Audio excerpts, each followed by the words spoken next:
Dios, ¿verdad? Y cómo esta justicia no fue anulada, ¿no? No fue anulada. Él tuvo que, digamos así, el Señor tuvo que, para poder rescatar al pecador, ¿verdad? Para poder rescatar al pecador, alguien tuvo que pagar, ¿no? Por ese rescate. Dios es un Dios justo, ¿verdad? Es el juez justo, y él tenía que cumplir con la justicia de absolver a los inocentes y condenar a los culpables, que habíamos dicho que esa era la función de todo juez, ¿no? Es de dar libertad a los inocentes y de condenar a los culpables, que hoy vemos que no es así. Pero como ya sabemos, o sea, a pesar de todo eso, habíamos dicho de que teníamos que lidiar con esa pregunta, pues de que, ¿y cómo un Dios justo, verdad? Un Dios justo, santo, pudo, en ese caso, librar a pecadores como nosotros, sin que nosotros paguemos pues esa culpa, ¿cierto? Y además vimos que una de las conclusiones que habíamos estado estudiando en el capítulo 3 de Romanos es que no hay justo ni a uno, ¿verdad? No hay quien haga lo bueno, no hay quien busque a Dios, dice la palabra. Eso nos dejó claro de que no existe ningún inocente, ¿verdad? No había ningún inocente, hermanos. Y traigo a colación lo que les estaba hablando hace un momento. O sea, a veces hacemos cosas que sabemos que están mal, ¿cierto? Y casi siempre es así, ¿no? Sabemos que debemos comportarnos de una manera, pero hacemos todo lo contrario. O sea, no hay justo ni a uno, ¿verdad? Entonces, ¿cómo Dios pudo salvarnos? ¿Cómo Dios pudo permitir que seamos librados de la condenación si aún seguimos siendo nosotros pecadores? ¿No? ¿Qué? ¿Acaso el Señor tuvo que rebajar su estándar? Dios no rebajó su estándar, como lo vimos también la semana pasada, sino que tuvo que modeló, el Señor ideó, ¿sí? Desde el principio el plan de redención, ¿no? ¿Y cuál es ese plan de redención? Pues Él mismo, ¿verdad? Dios mismo, la segunda persona, pues venir a este mundo para poder salvarnos. Entonces, hermanos, Cristo, vimos que Cristo fue la propiciación por nuestros pecados. Y como les decía, el Señor absolutamente no rebajó para nada su estándar. Dios puso a su Hijo en el lugar donde nosotros deberíamos de estar, ¿no? Jesús, y esta frase a mí me encantó y creo que se las dije yo la semana pasada, ¿no? Dice, Jesús vivió la vida que nosotros no podíamos vivir, ¿sí? O no podemos vivir para morir la muerte que nosotros merecíamos vivir, ¿sí? Él vivió la vida que nosotros no podíamos vivir, que no podemos hasta ahora vivir. ¿Para qué? Para que nosotros podamos tener vida. Y Él murió la muerte que nosotros merecíamos morir para que nosotros otra vez podamos tener vida eterna. Sí, entonces, continuando con el estudio, aquí en Romanos, ¿verdad? Vamos a ver que Pablo en estos versículos hace unas preguntas, ¿sí? Hace 4 preguntas, Pablo, pero él mismo las responde, ¿no? Él mismo las va a responder. Y ahí sí le voy a pedir al pastor Álvaro que ponga, por favor, el texto, ¿sí? Si pudo ponerlo. El versículo 27 en adelante hasta el 31, ¿sí? Genial, gracias, pastor. Dice, ¿dónde pues está la jactancia? Es la primera pregunta que va a hacer Pablo. ¿Dónde está pues la jactancia? Y él responde, ¿no? Queda excluida, ¿no? Queda excluida, va a poner. ¿Dónde está la jactancia? Él va a responder, queda excluida. Pero aquí hay algo que también yo quiero que lo veamos de una manera, quizás podamos tocarlo esto la próxima semana, pero Pablo ahí, en el versículo 27, hace una respuesta corta, ¿no? A la primera pregunta, ¿dónde pues está la jactancia? Y Pablo responde, queda excluida. Pero Pablo responde esa misma pregunta en el capítulo 4, ¿sí? Y en el capítulo 4, desde el verso 1 al 3, yo lo voy a leer para que ustedes lo escuchen, anótenlo, y ya bueno, gracias, pastor, ahí lo tienen.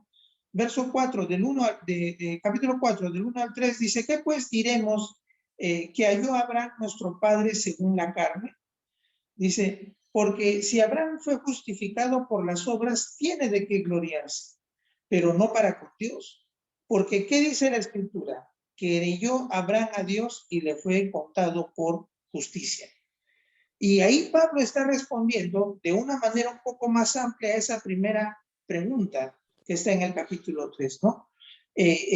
¿Dónde está pues la jactancia? ¿Podemos jactarnos de algo? Está diciendo Pablo, ¿no? Y bueno, vamos a responder eso para ir siguiendo después con las siguientes preguntas. Ahora, es cierto, ¿no? ¿Tenemos algo de qué jactarnos? ¿Qué es jactancia? ¿No? ¿Qué es jactancia? Bueno, según el diccionario dice jactancia es orgullo, ¿sí? Es un sinónimo de orgullo, es presunción, es amor propio, ¿verdad? Es un amor desmedido por uno mismo, es vanidad, ¿no? Es vanidad, es alarde. Entonces, ahí está diciendo Pablo, ¿no? ¿Dónde está, pues, tu orgullo? ¿De qué te sientes orgulloso? Y ojo, hermanos, Pablo está hablando a quiénes. No le está hablando a los judíos propiamente dicho, ¿no? En este caso a los fariseos, ¿sí? Está hablando, y como vimos la clase pasada, no le está hablando a, a moralistas, ¿no? No, Pablo no está hablando, en este caso, a paganos, está hablándole a la iglesia. En este preciso momento le está hablando a la iglesia, ¿no? Entonces le está diciendo, ¿dónde está pues tu jactancia? O sea, ya, ¿eres cristiano? ¿De qué te jactas? O sea, ¿puede haber algo de jactancia? Y nosotros podemos decir lo siguiente, como Dios, hermanos, proveyó la justicia para nuestra salvación por medio de su Hijo, ¿verdad?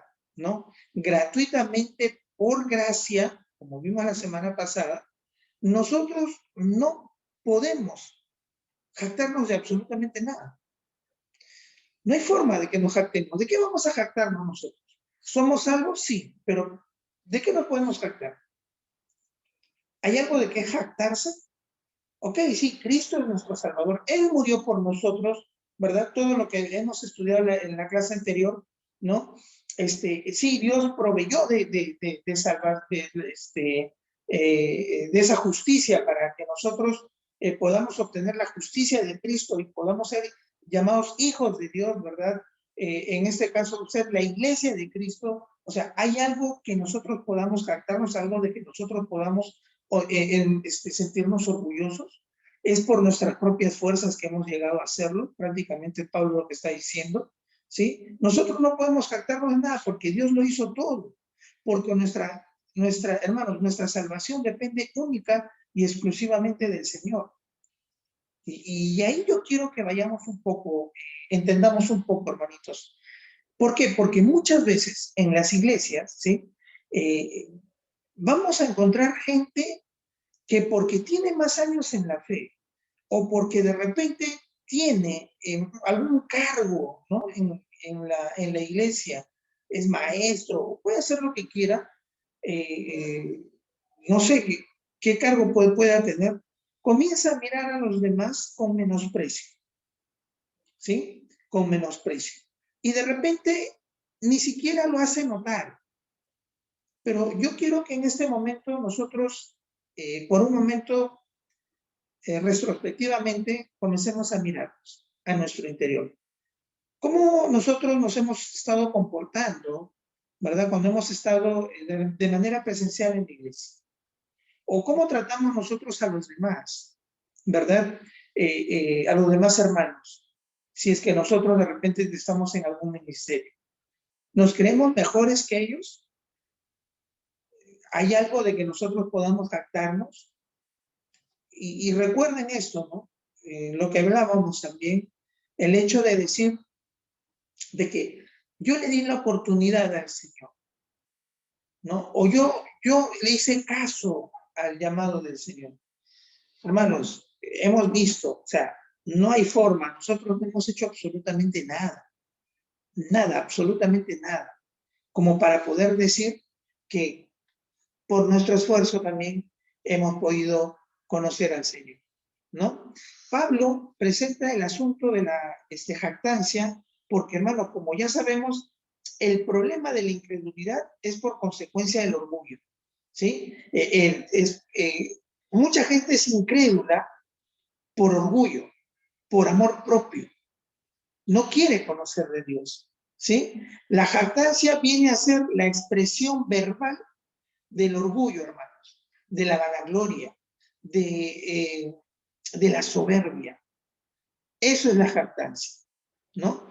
Cuando uno comienza a robarle la gloria a Dios. Y es una línea muy delgada porque podemos estar cayendo en eso, ¿sí? Es todo lo que nos impide, hermanos, postrarnos, arrodillarnos ante el Señor para adorarlo por quien es Él, ¿sí? Todo eso es la jactancia, ¿no? Es todo lo que nos va a impedir acercarnos al Señor. ¿Por qué? Porque simplemente, hermanos, es el hecho de que nosotros queremos seguir siendo los señores de nuestra vida, los señores de nuestra vida.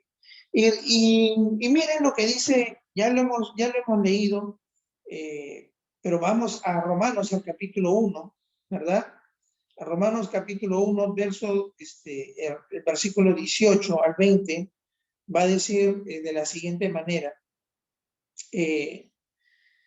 porque la ira de Dios se revela desde el cielo contra toda impiedad e injusticia de los hombres que detienen con injusticia la verdad, porque lo que de Dios se conoce les es manifiesto, pues Dios se lo manifestó, porque las cosas invisibles de Él, su eterno poder y deidad, se hacen claramente visibles desde la creación del mundo, siendo entendidas por medio de las cosas hechas, de modo que no tienen excusa. O sea, no pueden cerrarse. Estas personas, los jactanciosos, estas personas que quieren robarle la gloria al Señor, pues simplemente no están entendiendo este pasaje.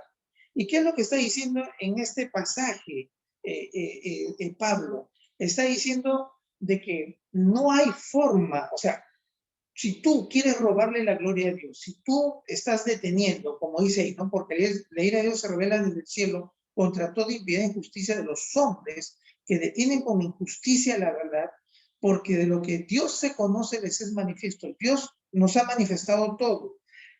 La incredulidad, ¿sí, hermanos? La incredulidad es el hecho de no creer en Dios, no querer creer en Dios, ¿sí? La incredulidad es simplemente el hecho de cerrar su corazón al Señor. Eso es el incrédulo, es aquel que ha decidido no creer. Y es aquel que no ha decidido creer, ¿saben por qué? Por orgullo, por vanagloria. ¿Por qué? Porque le cuesta arrodillarse ante el Señor. Le cuesta reconocer que Dios, es el dueño de todo. Le cuesta obedecerlo a Él. El incrédulo ha decidido cerrar su corazón porque él quiere seguir siendo el dueño de su vida, pero sabemos que eso es mentira, porque quien va a ser dueño de su vida es Satanás, ¿no? Vosotros sois de vuestro padre el diablo, porque las cosas de él queréis hacer, dijo el Señor. Hay dos familias, los hijos de Dios, ¿verdad? Y los hijos del diablo. No hay una independencia, no hay lugar neutro. Entonces, hermanos, simplemente la incredulidad, ¿sí? Es cerrar completamente el corazón a creer en Dios. Esa es la persona que ha decidido no creer en Dios. Y como ha decidido no creer en Dios, y ahí Romanos está diciendo de que todo, absolutamente todo, ¿verdad? Como dice el versículo 20, porque todas las cosas invisibles de él, su eterno poder y deidad, se hacen claramente visibles de la creación del mundo, siendo entendidas por medio de las cosas hechas, de modo que no tienen excusa. No tienen excusa. Ese hombre incrédulo no tiene excusa, porque él sabe en su interior de que sí existe un Dios, sino que él no quiere ser, o sea, no quiere reconocer a Dios como Dios, si no quiere reconocerlo. No queremos reconocer, y muchas veces, hermanos, escuchen, nosotros incluso, muchas veces no queremos reconocer que dependemos totalmente de Dios. Y eso le pasa a los cristianos, claro que sí. La vida cristiana es un subir y un bajar, un subir y un bajar. Esa es la realidad de todo cristiano. No vamos a encontrar un cristiano, una cristiana, que su vida desde que se convirtió, ¿verdad? Pasaron los años, su vida fue en constante ascenso. Eso es imposible. Quisiéramos que fuera así, claro que sí, pero no lo es. ¿Por qué? Porque todavía estamos en este cuerpo, ¿verdad? Miserable de mí, ¿quién podrá quitarme este cuerpo de muerte? Decía Pablo, ¿no? Entonces, ese es así, es un constante subir y un bajar, un constante subir y un bajar. Y muchas veces cuando nosotros estamos en esas bajadas, entonces estamos quitándole a Dios su gloria.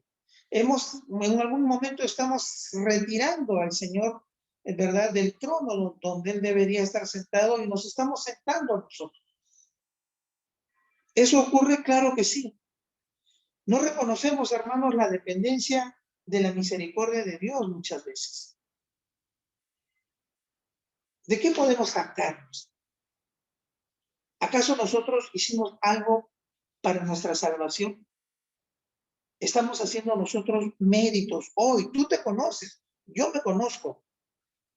Puedes, si estuviera hoy día, viniera el Señor, estuviéramos nosotros frente a la cara del Señor, le diríamos, Señor, hoy día hice todo bien. Todo bien hice, Señor, el día de hoy. ¿Podemos decírselo? Te aseguro que no. Te aseguro que no, porque algo malo hicimos en el día. Y no podemos captarnos de nada, de absolutamente nada. Hermanos, la gente no viene al Señor por su orgullo de corazón. No queremos reconocer que no hay en nosotros ni un ápice de justicia. Por eso, algunos el Evangelio es despreciado, ¿no? Les parece totalmente despreciable el Evangelio. Por eso algunos aborrecen el Evangelio. ¿Por qué? Porque les gusta su gloria, ¿no? Porque le gusta su gloria. Y saben que si se acercan a Dios, van a dejar de gozar supuestamente su gloria, que ya sabemos que eso es mentira. Recordemos, hermanos, que la carta, como le dije a su comienzo, fue escrita para creyentes. Y la recomendación de Pablo sobre el tema de la jactancia fue dado a creyentes. Así que cuando leamos eso, no, ¿verdad? Cuando estemos leyendo el versículo 27, donde dice, ¿dónde pues está la jactancia? Te la está diciéndote a ti y me la está diciendo a mí. ¿Tienes algo de qué jactarte ante los demás, ante Dios mismo? ¿Acaso has venido al Señor porque eres bueno? ¿Porque eres justo? ¿Verdad que no? Cuidado con el orgullo, hermanos. Ahí Pablo nos va a decir que tengamos mucho cuidado con el orgullo, mucho cuidado con incluso estarnos jactando de que estamos en una iglesia que está bajo la sana doctrina. Por eso le dije hace un rato, es una línea muy delgada, ¿no? No, yo estoy en una iglesia de sana doctrina. Tú no, tú eres otra denominación. No sé en dónde estarás tú. Tengamos mucho cuidado. ¿Cómo reaccionamos ante los demás? Ante una mala broma, quizás. ¿Cómo reaccionamos, hermano? ¿Cómo reaccionamos ante los demás cuando vemos que alguien comete un pecado? ¿No? Quizás un simple pecado, y nosotros en vez de compadecernos, en vez de acercarlos, en vez de mostrarles amor, ¿verdad? Comenzamos a juzgarlos. Y esos hay muchos, en todas las iglesias hay de esa clase de gente. Yo lo hice en un tiempo, Y lo hice muy duramente, hermanos. Y el Señor se encargó de, de bajarme de donde estaba. ¿Sí? Y lo hizo fuertemente. Desde ahí yo entendí que no, o sea, todos somos pecadores. No hay justo ni a uno. No lo hay. No lo hay, hermano.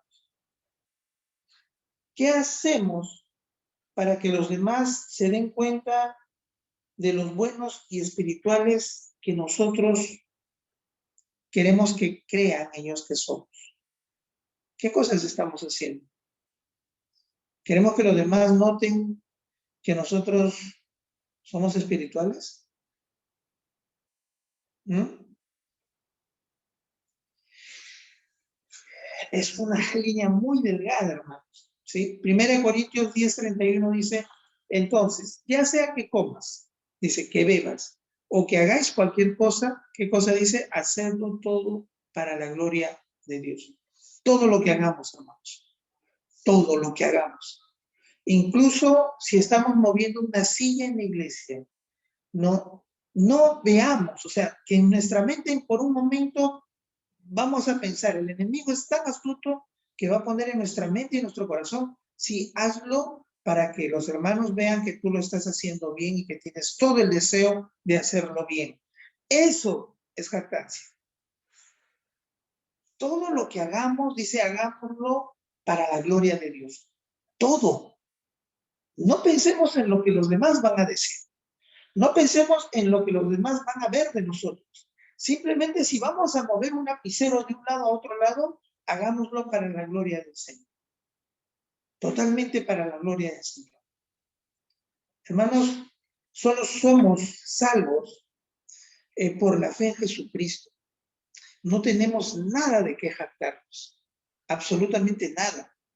La segunda pregunta va a decir, ¿por cuál ley? ¿Verdad? Ahí dice, ¿por cuál ley? Por la de las obras, ¿no? Dice, ¿por cuál ley queda excluida la jactancia en este caso, ¿no? ¿Por la de las obras? Y la respuesta que va a dar Pablo dice, no, sino por la ley de la fe. Como concluimos, ¿no? Ahí está, concluimos pues que el hombre es justificado por fe sin las obras o aparte de las obras de la ley. ¿Sí? Y miren lo que va a decir en el capítulo 4, ¿verdad? En el capítulo 4, del versículo 4 al, al versículo 8, ¿sí? 4, 4, 8. Y Pablo va a responder también a esa pregunta. Ahí en el capítulo 3 lo responde casi brevemente, pero miren lo que dice en el capítulo 4, verso 4 al 8, dice, pero al que obra, no se le cuenta el salario como gracia, sino como deuda, sino más al que no obra, si no cree en aquel que justifica al impío, su fe le es contada por justicia. Como también David habla de la bienaventuranza del hombre a quien Dios atribuye justicia sin obras, diciendo, bienaventurados aquellos cuyas iniquidades son perdonadas y cuyos pecados son cubiertos. Bienaventurado el varón a quien el Señor no inculpa de pecado.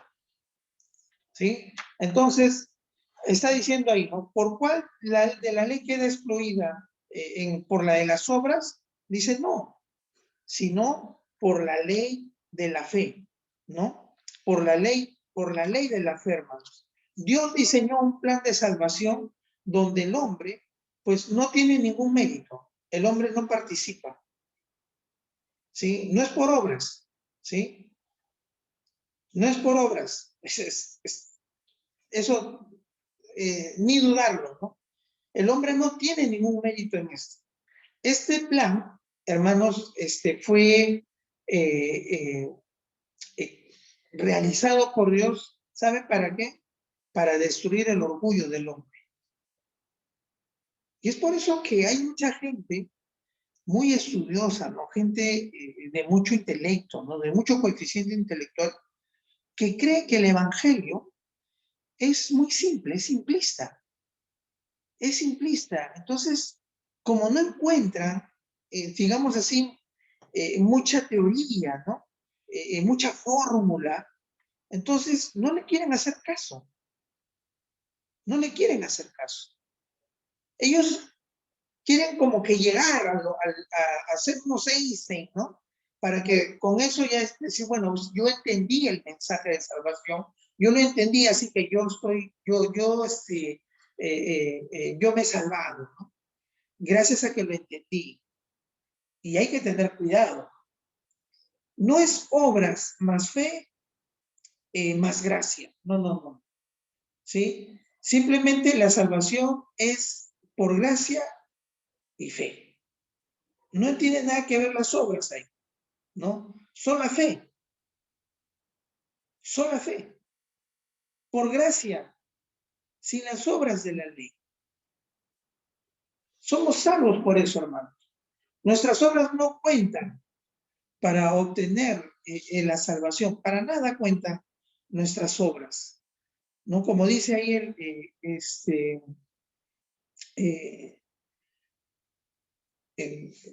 como estábamos viendo en el capítulo 4, capítulo 4, verso 4, nuevamente ahí lo tenemos, capítulo 4, versículo 4, dice, pero al que obra no se le cuenta el salario como gracia, sino como deuda. Obvio, ¿no? Si yo trabajo, ¿cierto? 30 días, el administrador, ¿no? El contador no va a venir y me dice, Javier, toma tu regalo. O sea, no es un regalo, es mi salario, es lo que yo he trabajado, ¿no?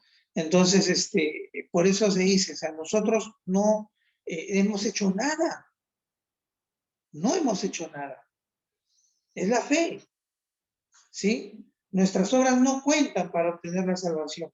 Dios, hermanos, no nos ama porque tengamos una buena conducta o porque estemos caminando en esa vía de santidad, ¿sí? No, no. Él nos ama no por lo que somos, sino a pesar de quién somos, como lo dijimos la semana pasada. Dios no nos ama porque nosotros estemos intentando amarlo. Dice que Él nos amó primero. Él nos amó primero. Y ahí dice, ¿no? Más al que no obra, sino que cree en aquel que justifica al impío, su fe le es contada por justicia. Y es como en el caso de Abraham. El caso de Abraham, a ver, Abraham, primero Dios a él lo escogió antes de ser circuncidado. Y Abraham, pues, no era un santito, ¿no? Abraham era un hombre, pues, pagano, confeccionaba ídolos, ¿verdad?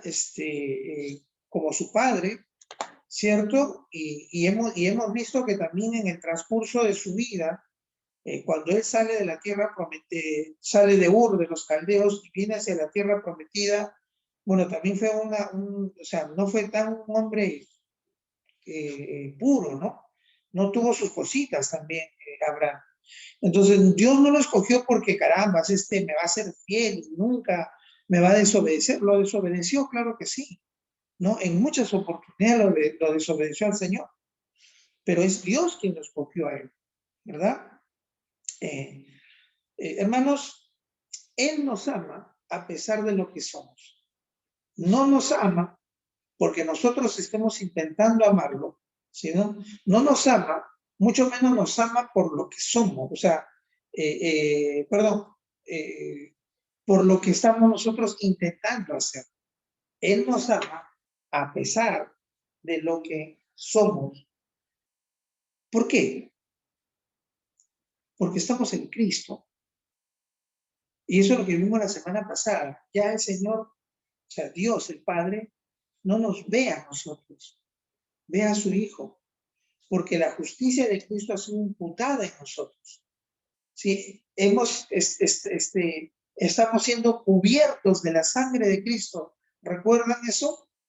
Y por eso cuando Dios nos ve, no nos ve a nosotros directamente, sino que es a Jesús a quien está viendo. Sí, es como que aquí estuviera Dios el Padre y nosotros aquí, y que aquí en el centro estuviera Jesucristo. Y cuando Él nos mira, nosotros ya estamos viendo a Jesús. ¿Sí?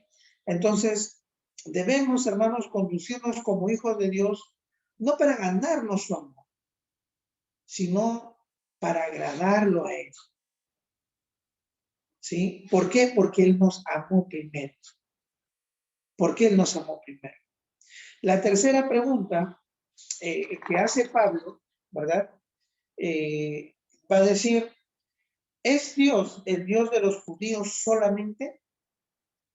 ¿Es Dios el Dios de los judíos? O dice, ¿es Dios solamente Dios de los judíos? ¿Y qué va a decir? ¿No es también Dios de los gentiles? ¿No? Ahí está esa pregunta. ¿No es también Dios de los gentiles? Pues la respuesta es ciertamente también de los gentiles, ¿no? También de los gentiles. Y también vamos al capítulo 4 y vamos a ver a partir del versículo 9 al 12, que va a decir, ¿es pues esta bienaventuranza solamente para los de la circuncisión o también para los de la incircuncisión? Porque decimos que a Abraham le fue contada la fe por justicia. ¿Cómo pues le fue contada estando en la circuncisión o en la incircuncisión? Obvio, fue en la incircuncisión, ¿verdad? No en la circuncisión, sino en la circuncisión. Va a decir, va a responder el mismo Pablo, ¿no? Y recibió la circuncisión como señal, como sello de la justicia de la fe que tuvo, estando aún incircunciso, para que fuese padre de todos los creyentes no circuncidados, a fin de que también a ellos la fe les sea contada por justicia.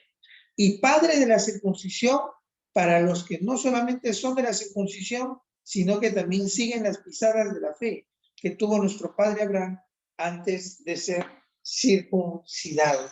Entonces, hay que entender algo. ¿Y por qué les está haciendo esa pregunta? ¿No? ¿Por qué hace Pablo esa pregunta? ¿No? ¿Es Dios el Dios de los judíos solamente?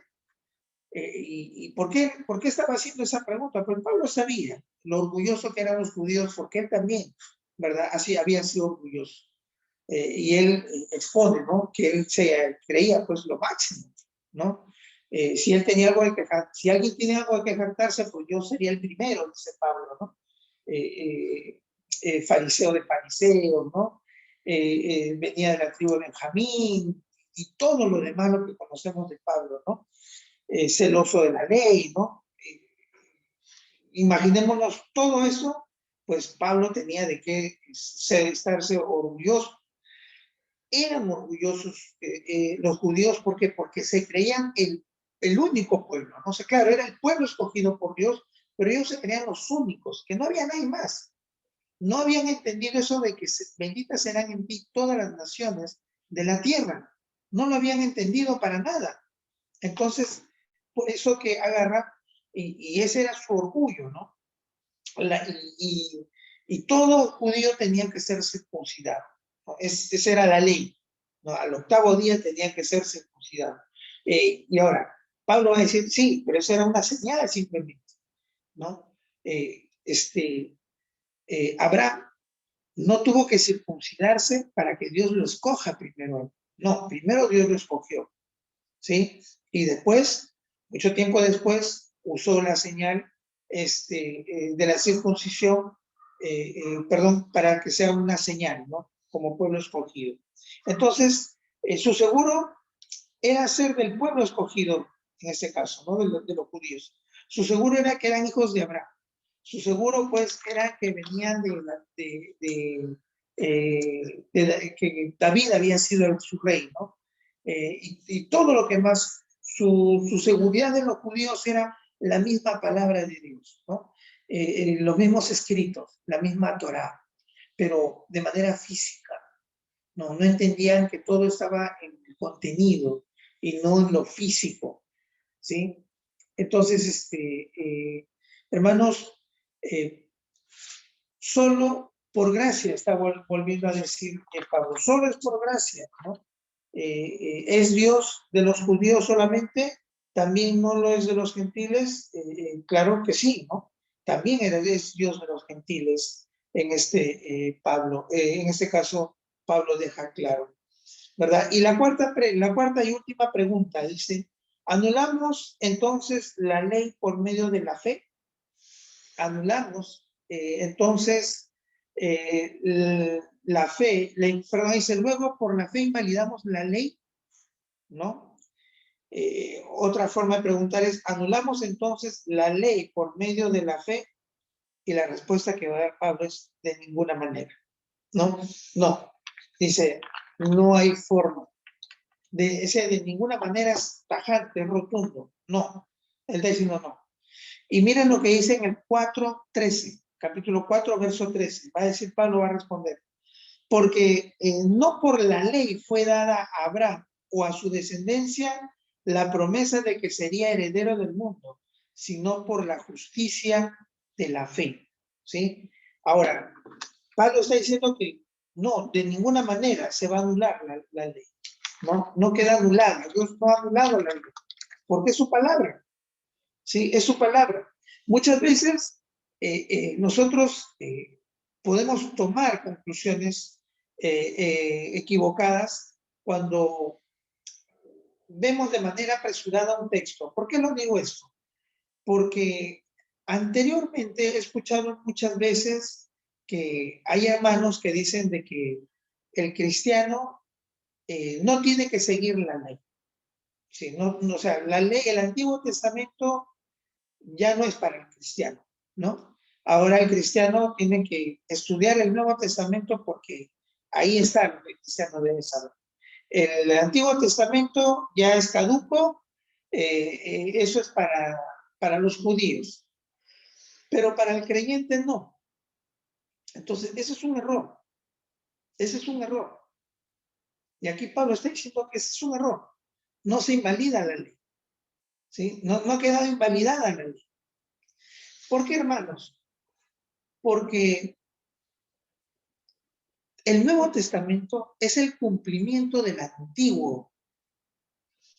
Todo lo que habla, ¿sí? Todo lo que habla, hermanos, el Antiguo Testamento es, como que se dice, es una figura de lo que iba a venir más adelante, ¿no? ¿Y quién es esa figura? Jesucristo. Todo. ¿Cómo yo puedo estar seguro de las promesas del Nuevo Testamento, el cumplimiento de las promesas del Nuevo Testamento, cuando no sé qué promesas se dieron en el Antiguo? Entonces, tengamos cuidado de caer en ese error, porque toda la Escritura es inspirada por Dios y es útil para enseñar, para redarguir, para corregir y para instruir en justicia, a fin de que el hombre de Dios esté preparado, ¿verdad? ¿Cierto? Esté preparado, completamente preparado. Entonces, está hablando de toda la escritura de Dios. Entonces, tengamos cuidado de querer solamente estudiar el Nuevo Testamento y dejar de lado el Antiguo, ¿sí? Y en esa línea, muchas veces, ya para terminar, muchas veces, hermanos, nosotros luchamos con la doctrina de la soberanía de Dios en la salvación versus la responsabilidad del hombre. ¿Qué quiero decir? A ver, muchos dicen, ¿no? Si Dios ya lo hizo todo, entonces ya para qué vamos a predicar. Ya no prediquemos, pues. Si Dios ya nos escogió, ya el Señor ya sabe, desde antes de la creación del mundo, ya nos escogió, ya, y más que Él ha prometido de que ninguno se va a perder, sino que todos los que Él escogió los va a traer para salvación. Nadie va a escaparse de su mano, ninguno. Entonces, ¿ya para qué predicamos? Y Dios no va a hacer todo. Entonces, ya pues, no hay problema. No. O sea, y a veces caemos en ese error, ¿no?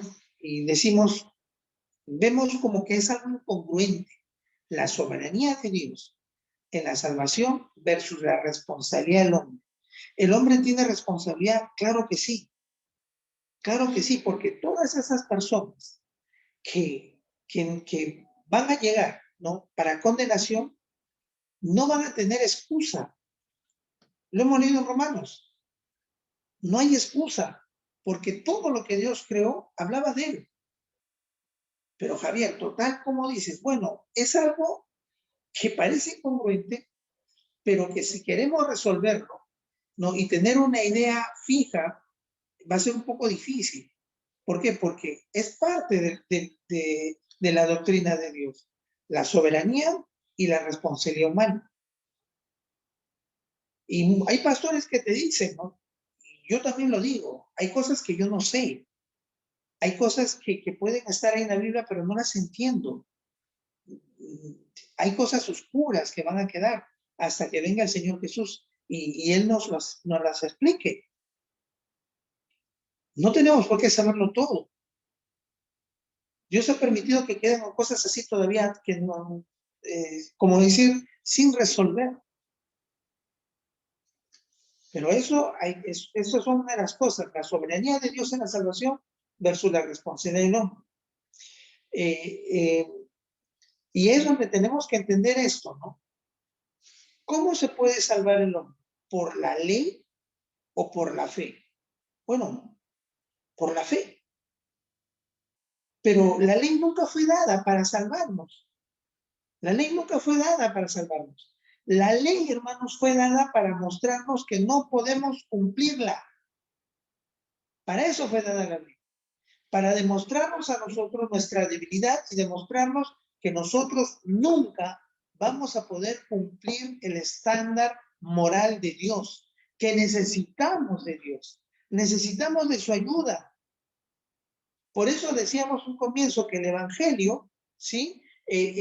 O el plan de salvación que Dios había diseñado, es un plan de salvación donde no cuenta el hombre, ¿sí? El hombre no cuenta, sus esfuerzos del hombre no cuentan. Y ese plan de salvación tira al tacho el orgullo del ser humano. Pues no puede hacer nada. No hay forma de cómo llegar. La fe va a confirmar la ley. ¿Sí? ¿Cómo la confirma? Pues mostrando que no podemos cumplirla. La ley fue dada para que nosotros sepamos que no podemos cumplirla, que el estándar de Dios es muy alto. La ley nos muestra nuestra impotencia, hermanos, para poder ir a Jesús. Por eso, hermanos, es que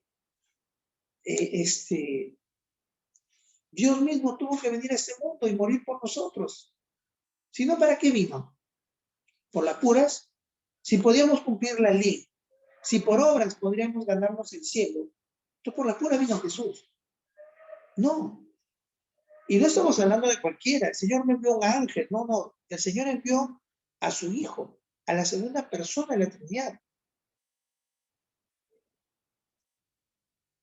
Y miren lo que dice 1 Corintios 1, 27 al 29. Yo lo voy a leer, ¿sí? Dice, sino que lo necio del mundo escogió Dios para avergonzar a los sabios. Y lo débil del mundo escogió Dios para avergonzar a lo fuerte. Y lo vil del mundo y lo menospreciado escogió Dios y lo que no es para deshacer lo que es, a fin de que nadie se jacte en su presencia. A fin de que nadie se jacte en su presencia. Lo vil y menospreciado escogió Dios para que nadie se jacte ante su presencia. Si tú y yo hemos sido escogidos por Dios, entonces ahí nos está diciendo que tú y yo hemos sido lo más vil y menospreciado del mundo. ¿Y por qué nos escogió? Para avergonzar a lo fuerte, para avergonzar a los sabios. ¿Se dan cuenta? Cuando vemos a Cristo, hermanos, cuando venimos a Cristo, no solo recibimos perdón, ¿verdad? No solo recibimos el cambio de corazón y la vida eterna, no. También Dios ha provisto de recibir el Espíritu Santo.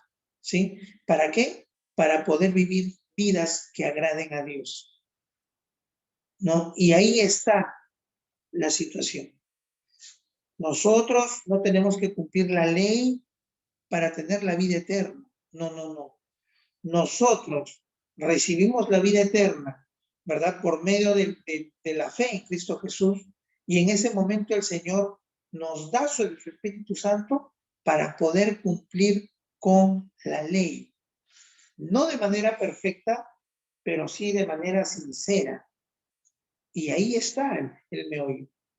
¿Sí? No de manera perfecta, sino de manera sincera. Y mientras el pastor va buscando Romanos capítulo 8, versos 2 al 4, yo quiero decirles, hermanos, de que Dios lo hizo todo, hermanos. Nosotros no hemos hecho nada. Y eso tiene que quedar claro. Nosotros no podemos jactarnos de absolutamente nada. Romanos 8:2 dice, porque la ley del Espíritu de vida en Cristo Jesús me ha librado de la ley del pecado y de la muerte, porque lo que era imposible para la ley, por cuanto era débil por la carne, Dios enviando a su Hijo en semejanza de carne de pecado, y a causa del pecado condenó al pecado en la carne. Ahí está.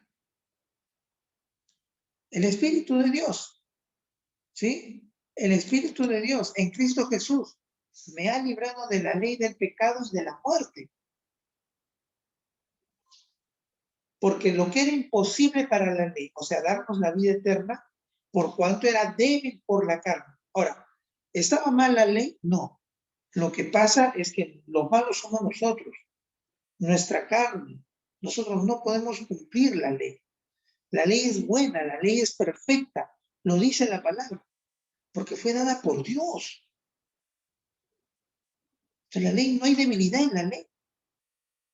Por eso decimos que la ley fue dada, ¿para qué? Para demostrarnos nuestra impotencia. Hermanos, nosotros debemos de obedecer por amor, no por temor. No para ser amados, ¿verdad? O porque amemos, porque lo amemos al Señor, no, no. Sino porque somos amados por Él, ¿sí? Incluso el amor a Dios para obediencia no nace de nosotros. No nace de nosotros, amados. ¿Saben por qué? Porque tanto el amor como la fe es fruto del Espíritu Santo, ¿cierto? Eso lo está en Gálatas 5:22. No, porque el fruto del Espíritu es amor, gozo, paz, paciencia, benignidad, bondad, fe, mansedumbre, templanza, ¿no? O dominio propio. El amor y la fe, hermanos, viene de Dios. Por eso ni siquiera podemos decir que no, yo tuve fe en Jesús, por eso fui salvo. No, esa fe no vino de ti. Esa fe vino de Dios, que envió al Espíritu Santo para que comience a obrar en tu corazón. Nosotros no hemos hecho absolutamente nada. Por eso, hermanos, la fe no anula la ley, sino que la confirma. ¿Por qué? ¿Por qué la confirma? Porque obedecemos la ley por la fe que nos llevó al Señor Jesús. Sí, lo confirma, ¿por qué? Porque yo voy a cumplir la ley, porque mi fe está puesta en Jesús. Y como mi fe está puesta en Jesús, mi amor está puesto en Él. Y el Espíritu Santo está en mí y ese Espíritu me va a ayudar a cumplir la ley. No para salvación, sino para agradar al Señor.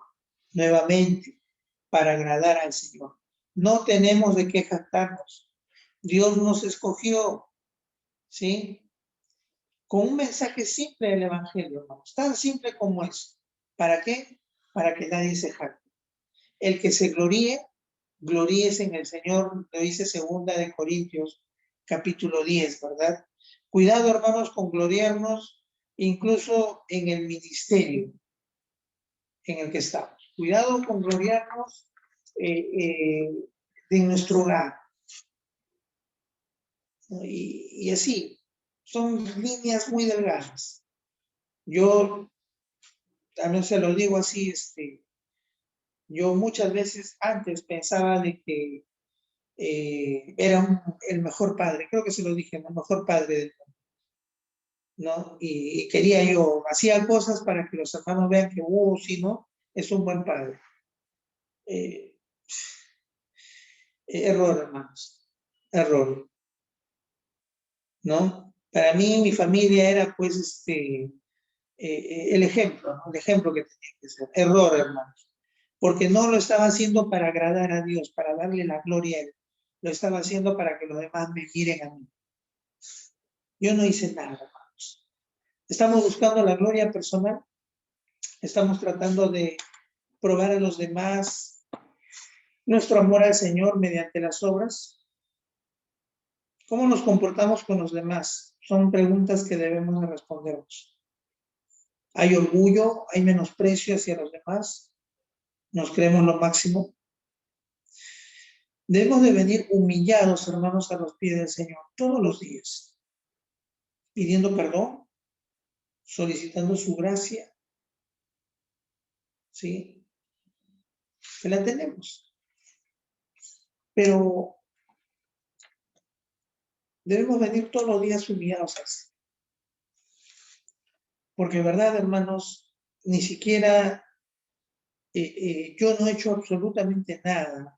Y yo creo que el pastor Álvaro también está de acuerdo con eso. Nosotros no hemos hecho absolutamente nada bueno como para de repente yo estar el día de hoy al frente de ustedes dando esta clase y el pastor estar al frente de la iglesia dirigiéndola. No, todo eso es por gracia, por la misericordia de Dios y es por la gloria de Dios. A Él solamente es la gloria, ¿verdad? Entonces todo lo que se haya podido hacer es para Él, es por Él, es para Él, solo para Él. Así que, hermanos, tengamos mucho cuidado, ¿sí? Tengamos mucho cuidado porque ese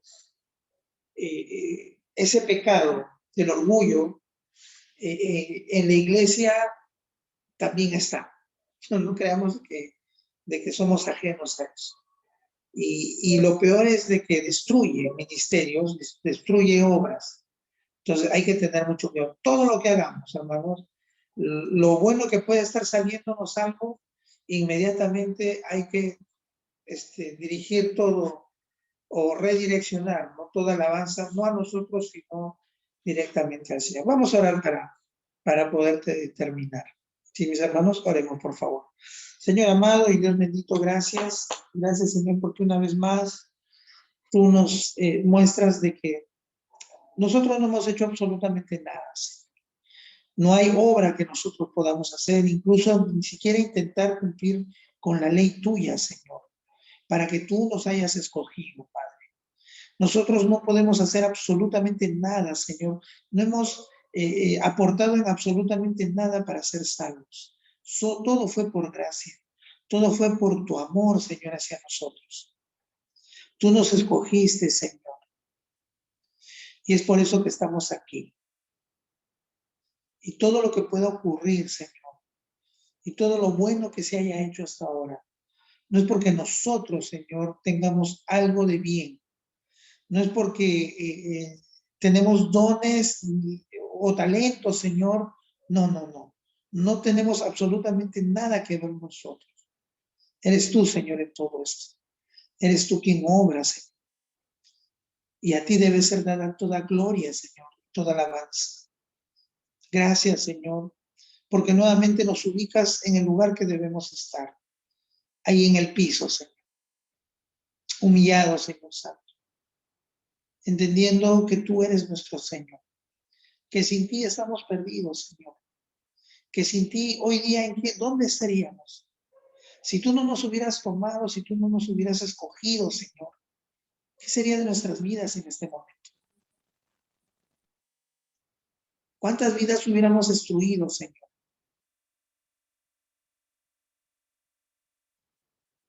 Por eso, Dios Santo, te agradecemos, Señor. Te agradecemos porque Sabemos que debemos de callarnos, Señor, de dejar de defendernos, Señor, ante tu presencia. Porque como dice tu palabra, porque lo vil y menospreciado escogió Dios. Y si nosotros hemos sido escogidos, es porque hemos sido lo vil y menospreciado. Pero tú nos tomaste, Señor. Tú nos limpiaste. Tú, Señor, nos diste un nombre, Señor Santo. Tú nos diste una familia. Y eso, Señor, es toda bendición, Padre, la bendición más grande que podemos nosotros querer recibir. No hay dinero, Señor. No hay posición social. No hay posición económica, Señor, que pueda compararse con eso. Simplemente el hecho de ser tus hijos, de ser hijos del Rey, del soberano, del único y verdadero Dios. ¿Qué más podemos pedir, Señor? Gracias, Padre. Gracias, Señor, y una vez más, que toda la gloria, Señor, sea para ti. En el nombre de tu Hijo Jesús. Amén. Amén. Amén.